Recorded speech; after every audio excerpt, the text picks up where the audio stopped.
Good morning, everyone. My name is Susan Smith, and I'm a member of the Sunday Services Committee.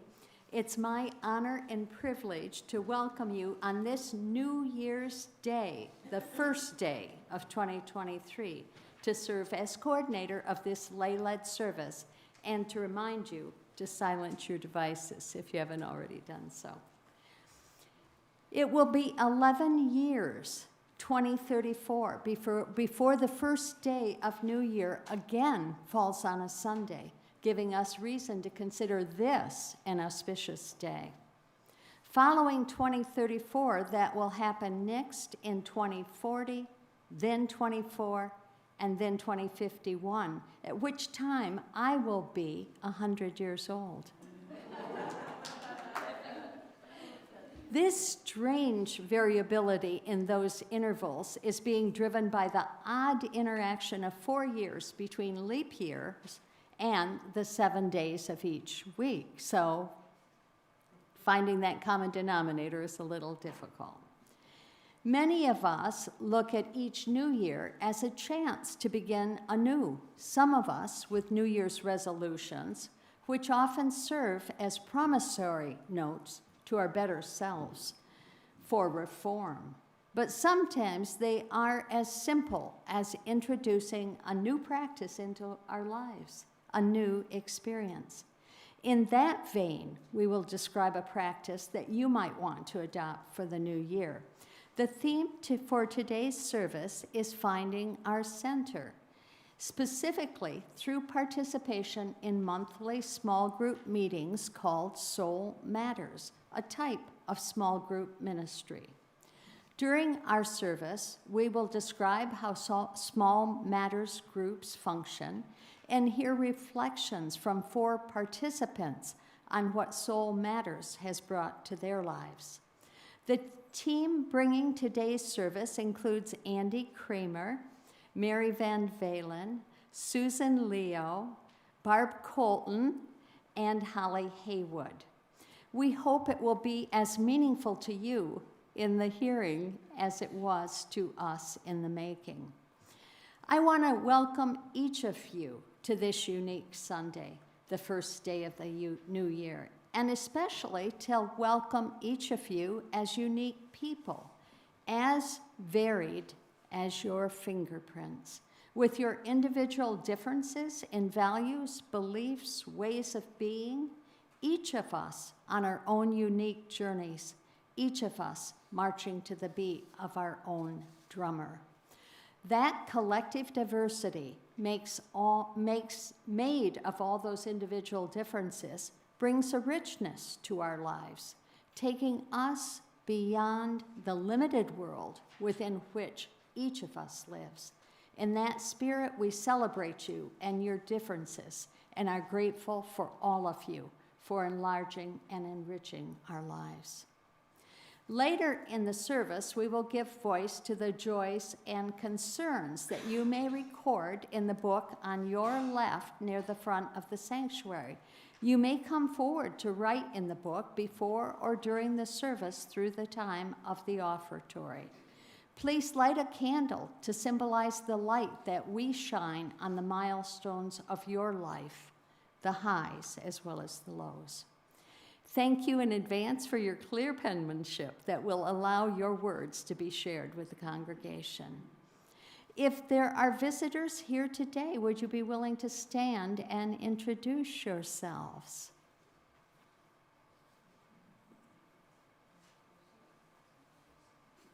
Thank you. I'm Soren. And I'm Marcia. Yep. Thank you for being here today. Welcome. I'm Dave, and this is my wife, Pam. Thank you. Nice to have you here today. And anybody else? Yes. My name is Cindy Jones. Moved here about a year ago from San Diego. Welcome. So glad to have you. And for all of you who are visitors here today, I can say that this is a little atypical, another way in which this is a unique Sunday. We're a little sparser among us today than usual, so we usually have a bigger crowd. Okay. After the service, we will gather in our social hall for refreshments and fellowship. Those of you who are visitors, if you choose a yellow mug for your beverage, it will allow us to recognize you as a visitor and to reach out, sharing with you and welcoming you to our circle of fellowship and caring. We will now listen to the prelude, performed by Julie Gaubitz.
It is our practice as Unitarian Universalists to join other UU congregations across the world in lighting a chalice. We invite those who are at home and watching us via live stream to light your own chalice, perhaps a simple candle that symbolizes our unity in this practice and worship as we enter this shared time together. As Andy lights the chalice, I share these words by Reverend Scott Taylor, the team lead and trainer for Soul Matters groups. He speaks to our theme of finding our center through small group ministry. May the light we now kindle and the time we now share anchor us to that inner flame, that sacred center, which helps us remember who we were before the world told us who it wanted us to be. May our time together clear the way for those memories and voices and friends that lead us back home. As Andy sounds the singing bowl, take a few slow, deep breaths and listen to the reverberations traveling more deeply into your center, even as the sound fades.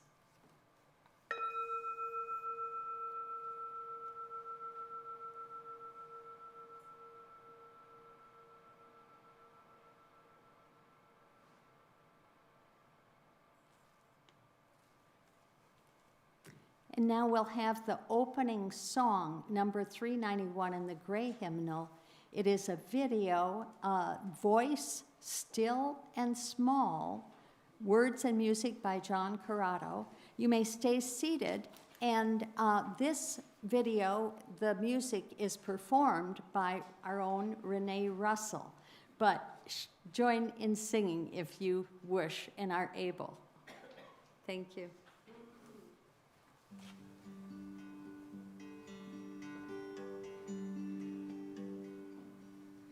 Voice still and small, deep inside all, I hear you call, singing.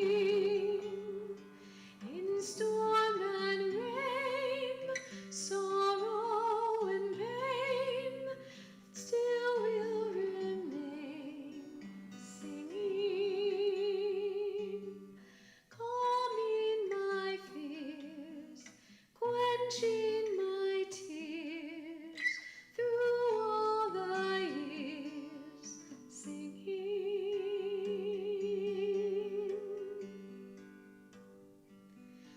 Voice still and small, deep inside all, I hear you call, singing.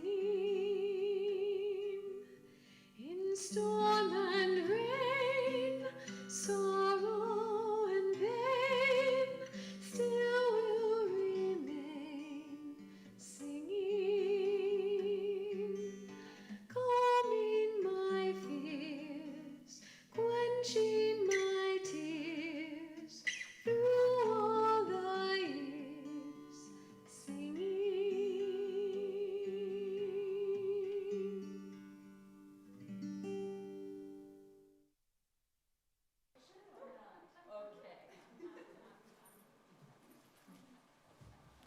We'll move then to our offertory. I want to thank our congregation, our friends and members, and because of their generosity, we're able to not only support our facilities and staff, but also to support community outreach programs in this world where so many have unmet needs. There are two sides to the baskets being passed. I think we have, yeah, there's Nancy with the baskets. The red side supports the congregation, and the blue side supports our outreach ministries that are many and varied. If you're watching via streaming from home, you may give as shown in the slide via the Vanco Giving app at the UUCGT website, by check or pre-arrangement with your bank for an automatic deduction, or by other varied methods still to be developed, perhaps including the Venmo app. You may designate your gift as you choose for the sustenance of our congregation or for community outreach. And now we will go ahead with the passing of the baskets and our meditation music for the offertory.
This is the time set aside to honor the joys and concerns of our congregation. I will read these so that we can honor these milestones of your lives. If your concerns are too tender to share with this congregation in our book, you may reach out to Reverend Alex or a member of the congregational care team, or simply hold them in your hearts as this beloved community holds all of you in its embrace. Is there anyone with us this morning from congregational care? I think not, but if there is someone who would like to speak to somebody from congregational care, if you'd see Susan or myself, we'll make sure that you have the right contact information. From Nancy Doty. Come early February, I will be moving to a senior living facility in Birmingham, Michigan, to be near my daughter and my family. It is a bittersweet time leaving this supportive and loving community. We'll miss you, Nancy. From Nan Worthington. A wonderfully happy 6th birthday to Elliot Hammerberg, born in Vienna, Austria, and celebrated by many glorious fireworks. And he is a little firecracker. From Carrie Alspa, a special man who touched lives of so many passed away the last morning of 2022. Thoughts of him are in my heart, and love goes out to his family and friends.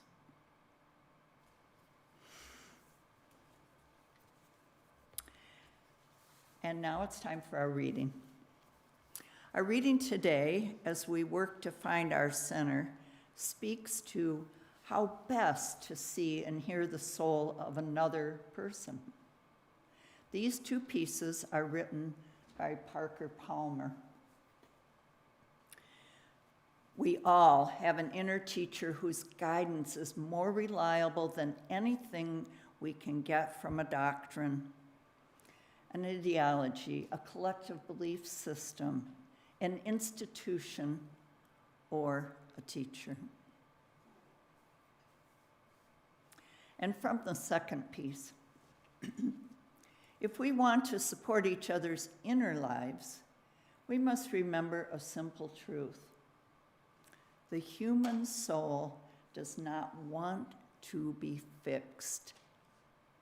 It simply wants to be seen and to be heard. If we want to see and hear a person's soul, there is another truth we must remember. The soul is like a wild animal, tough, resilient, and yet shy. When we go crashing through the woods shouting for it to come out so we can help it, the soul will stay in hiding. But if we are willing to sit quietly and wait for a while, the soul may show itself.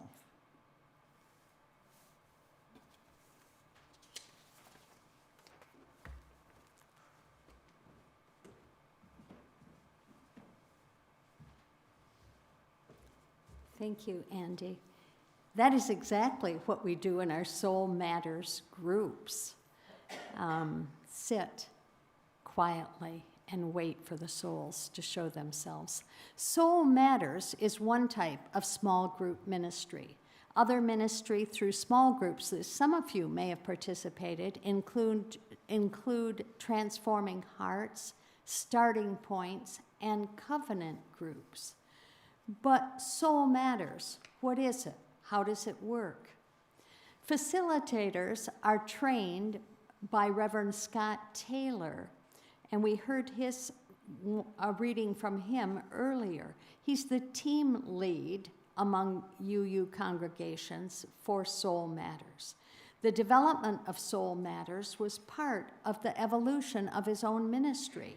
his conception of how to move beyond a discussion group in his congregation to something to promote spiritual growth. Most importantly, it would be a way not to promote religious dogma, but to meet each person where they were, to help them find their center, find their work, and nourish their soul. In addition to a facilitator manual, there are participant guides. I've printed some copies to be left with Andy Kramer in the entry hall for your perusal after the service. The point is, there is good guidance on how to participate effectively in these groups. And there's also a sign-out sheet out there that Andy will have. The purpose of Soul Matters is to stimulate spiritual growth through small group ministry, mutual ministry, where each participant is a giver and a receiver.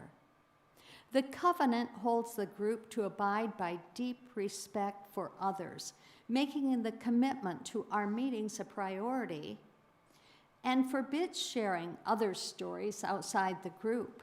The commitment entails doing the homework, preparing for the meeting, and treating the meeting time as a priority, notifying others if something unforeseen keeps us from attending. Each month's packet has a theme which persists throughout the month, both for worship services and for small groups. As we've alluded to earlier, January's theme is Finding Our Center. Each Soul Matters packet that we receive for the month contains poetry, readings, videos, movies, questions, or other exercises to help stimulate the soul to speak to the theme. In addition, there's a question list designed to help members of the group speak to the question that captures the attention of their inner voice, the one which contains their work, and to articulate what the question was trying to get them to acknowledge. For the individual, the key may not necessarily be the answer to the question, but rather, why was that question the one? Why did it speak to you? What is it begging your soul to explore and probe more deeply? During each Soul Matters meeting, there are 2 rounds. During the first round, our job is not to fix or console or make things better, but to listen deeply to our fellow group members, trying to fully capture and feel the message that each is sharing. After having listened to all members, in our second round, each of us responds briefly, expressing our gratitude for how one particular member's share reached out to stimulate our own inner voice, evoking a memory or revealing an inner wisdom. The Soul Matters groups meet monthly or twice monthly for 90 minutes to 2 hours to complete this process. Following the service, Andy Kramer will be in the fellowship hall. If you would like to join a Soul Matters group, please sign the sheet that Andy has. She needs your name, phone number, and email address. Kat Norman Anderson will work with you to find a group that can accommodate you with a time that fits your schedule. And Kat told me she already is building that list from some of you having signed up previously. So now we have the chance to listen to our own congregational members reflect on their experience with Soul Matters. Mary Van Valen will go first, and the others will follow and be introduced by the prior participant. Thank you.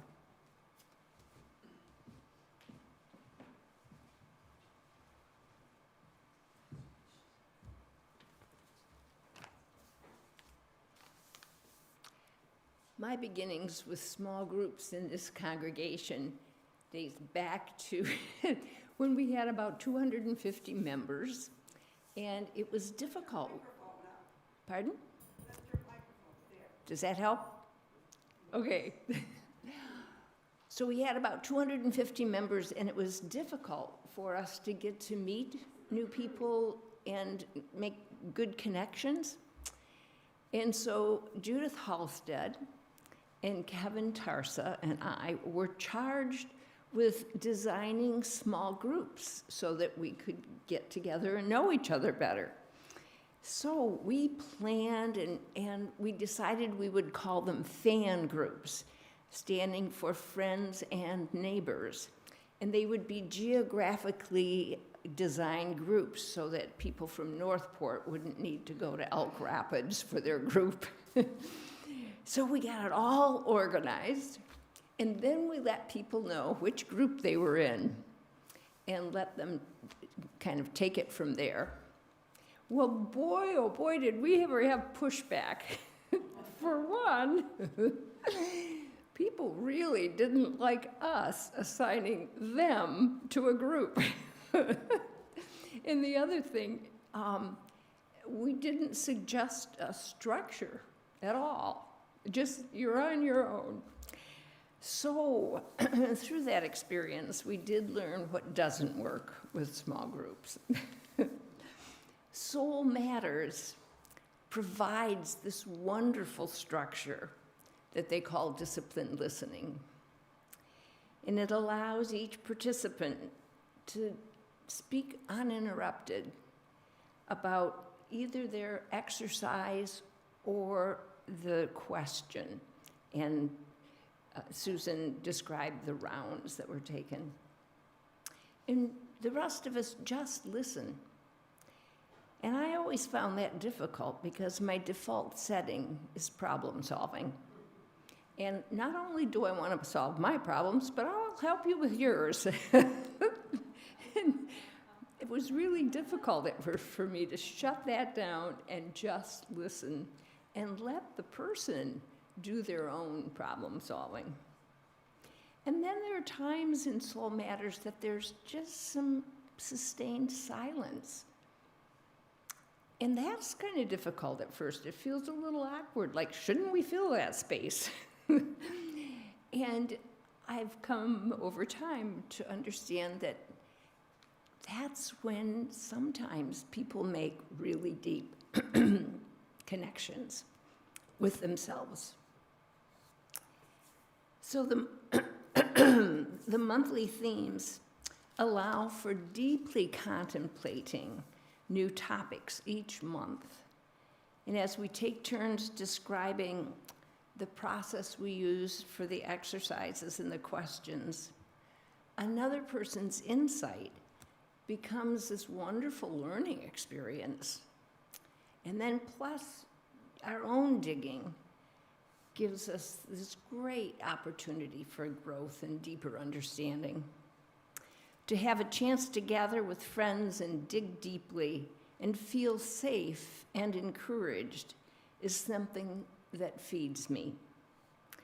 When we go around to check out at the end of the session, a very common comment is, I feel so connected with the rest of you, and I'm so grateful for that.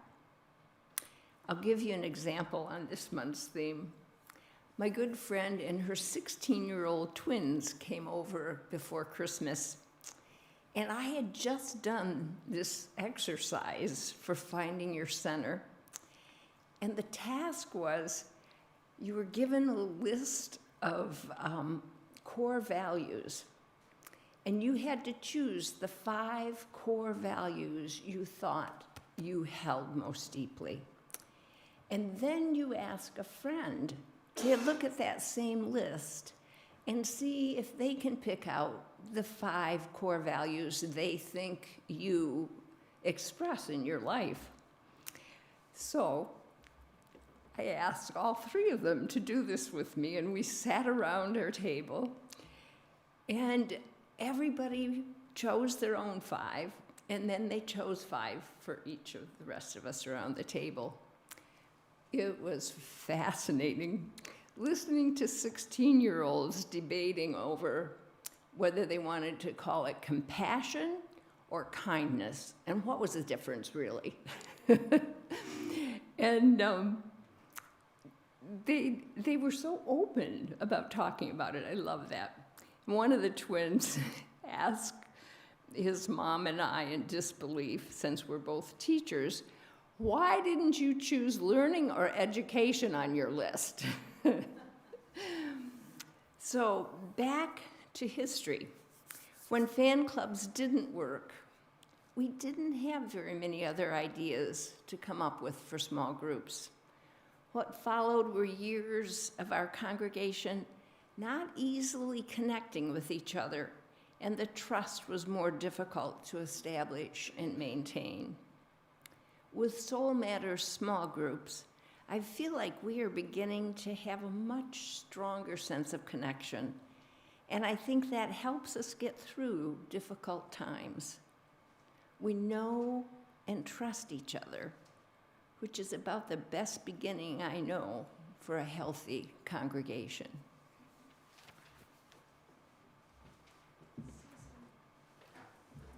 Coming up is our own beloved Susan Leo.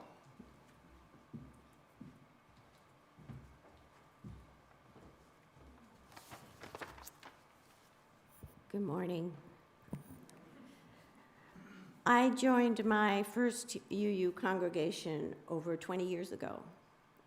It was a large congregation in Seattle, Washington, with several hundred members. What first attracted me to it were the sermons. I heard about love, openness, acceptance, questioning, doubting, searching. At first, I joined only to listen, and I was amazed and felt hope. Shortly, I wanted to get to know people in the community. The way to do this was in a small group. I joined a covenant group. These had a theme and a facilitator. We were asked to listen and not interrupt each other. In these groups, I heard what individual members were thinking and questioning and believing. I got to know faces that I could then engage with in the larger group after service. Covenant groups were a precursor version of what have become Soul Matters groups. These small groups, I learned, were not only places to get to know others, but also where I could welcome others as we all try to figure out where we each fit in, how we fit in, how I and we belong. When I got confident enough to join the leadership of my UU communities, I got involved in spreading these circles. I learned about fellowship ministry, how to minister to my community through spreading the sense of belonging, which is what we all want. I have learned the meaning of covenant and fellowship in these small groups. This is what Soul Matters groups are. They are a medium for belonging and for spreading our contributions to each other. The evolution of the format and the content of these groups has been wonderful to witness and to experience. When I first showed up at UUCGT, now almost 4 years ago, my third UU congregation, I knew to seek out these small groups. At that time, Reverend Kathy started small groups via Starting Points and then Soul Matters. And last year, we also had the experience of the Transforming Hearts groups. All of these are powerful in their own way. Joining a small group where the intent is to be seen as a complete being is magical. I use that word, but I could use words like spiritual or heart-based. In my Soul Matters groups, I get to dive deep into who I am and share that with confidence that I will be heard and seen and not judged. I can explore what I believe on a host of topics with a wealth of readings, videos, songs, books, and poems. We join in getting to know each other's hearts and souls without worrying or even learning about professions, family structure, work experience, or worldly value.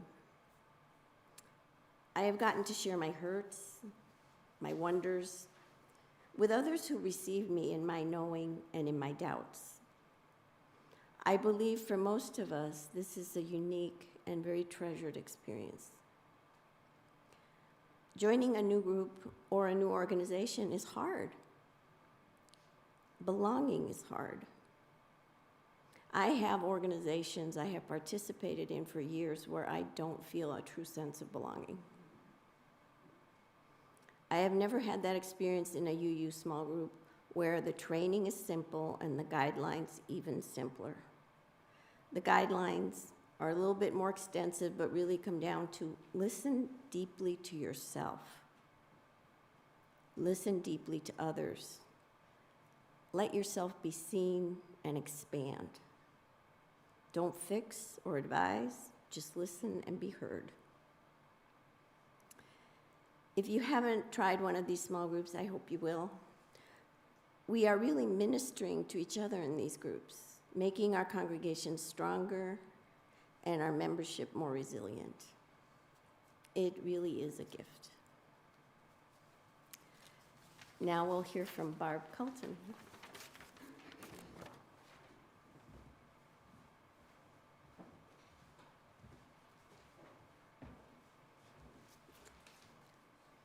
Hello. What is it about soul matters? I asked myself this question as I prepared my words for today.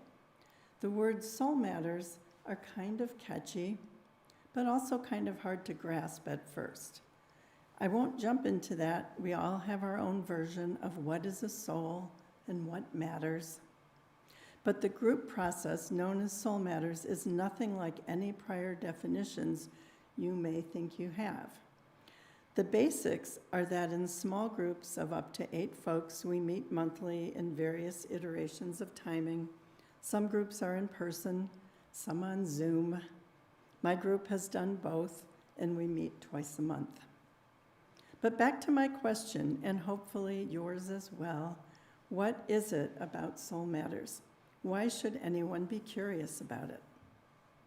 My experience has been to find Soul Matters a monthly wake-up call for my mind. Each month, there is a new topic which is both timely and seasonal.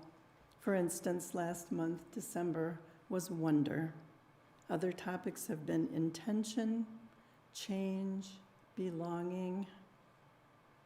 When I first opened the packet with our topic of the month, there is excitement because before my eyes are 8 to 10 pages of amazing opportunities to learn new things via readings, poetry, movies, music, exercises, and questions to ponder. As I privately go through the material, I find myself getting in touch with what is on my heart in ways I hadn't anticipated or had not yet put into words. Soul Matters gives me the opportunity to think out loud as others in the group listen. We always listen with deep attention to each other.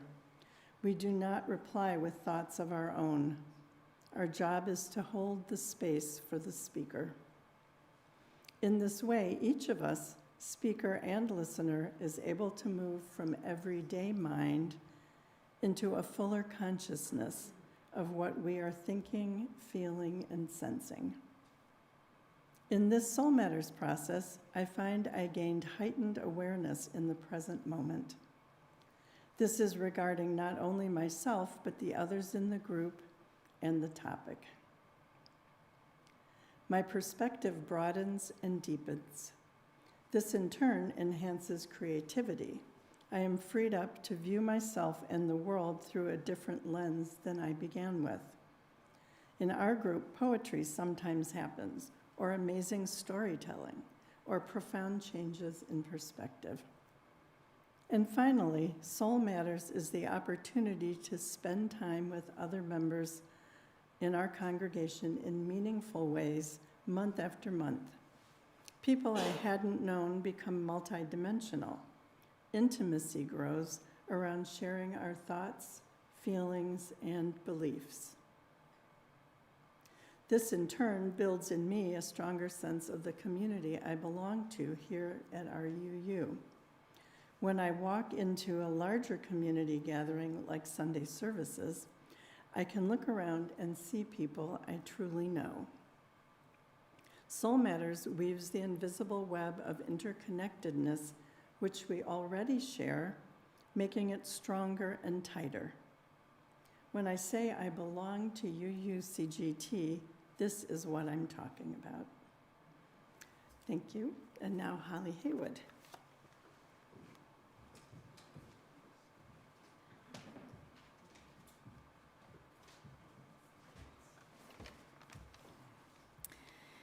When I first started Soul Matters, I wasn't sure what I was getting into. I was still getting to know UU too, as I had just joined UUCGT after starting to regularly attend pandemic lockdown Zoom services. It was a pandemic, and my personal life was a little stressful at the time too. I think it was the first packet, or one of the first, and the theme was commitment. I have to admit to some pretty negative thinking at that word and a pretty strong reticence to diving in. Before reading the packet, I easily and automatically listed off many failed commitments in my life.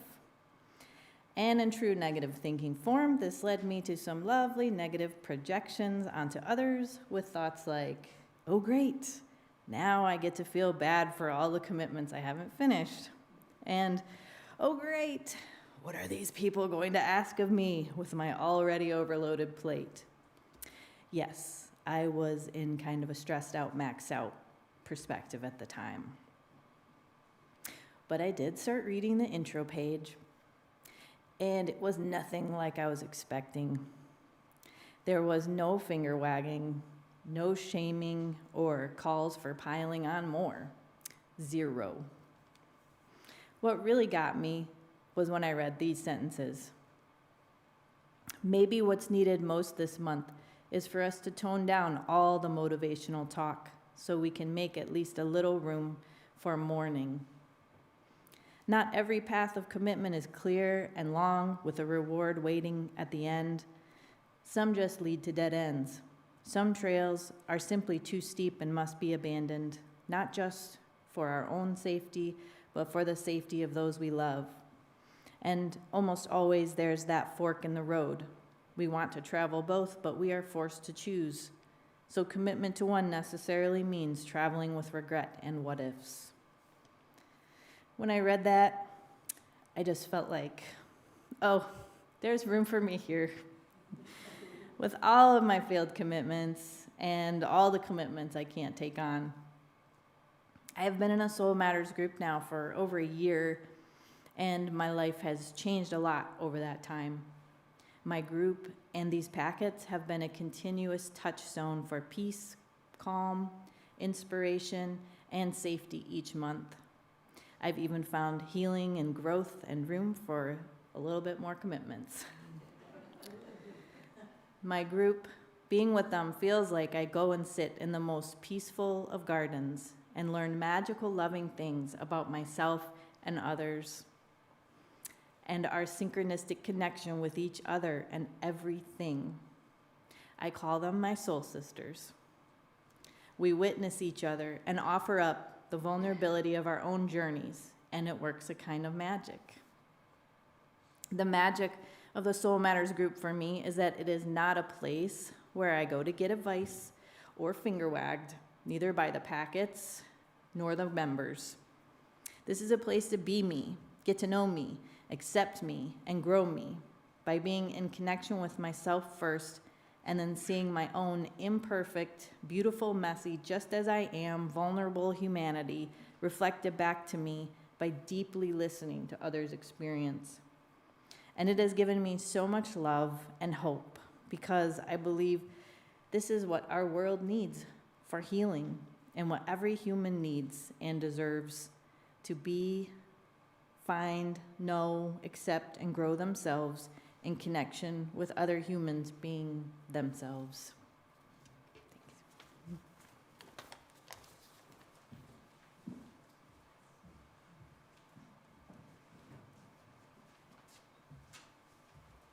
Wow.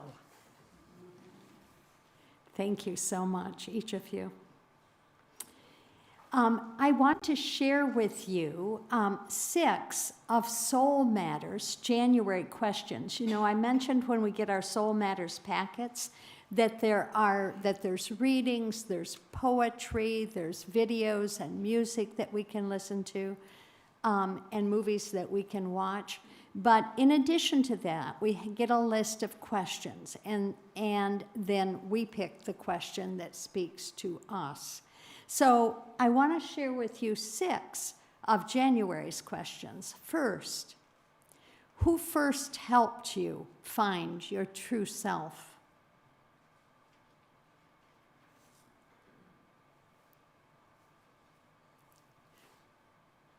Two, who first helped you find the fire in your belly?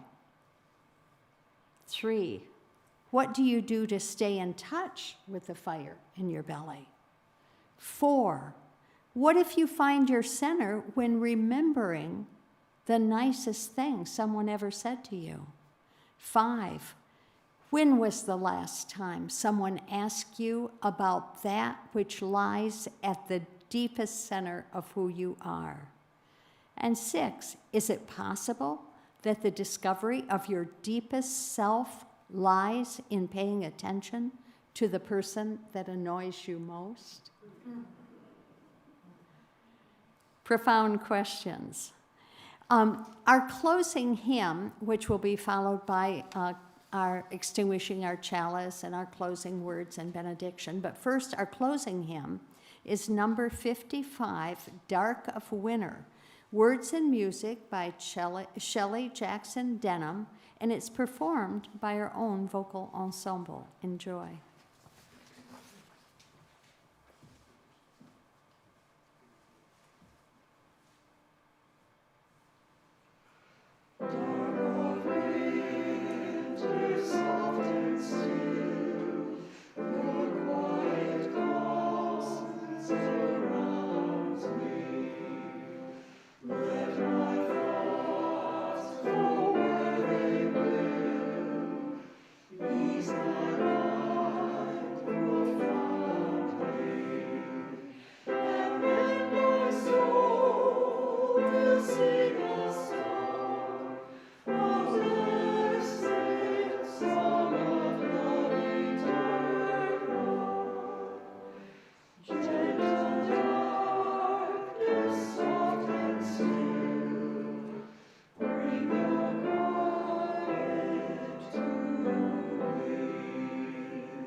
As Andy extinguishes our chalice, the words of Reverend Karen Solvig Anderson seem particularly relevant.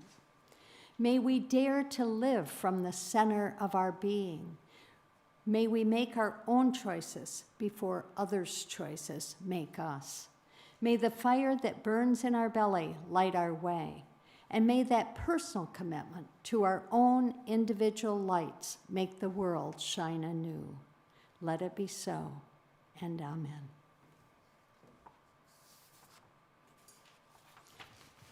Thank you, and please join us in the fellowship hall to have refreshments with us. We have some beverages, and Andy actually brought some Kringle. Is that right, Andy? I did, Rosine Kringle.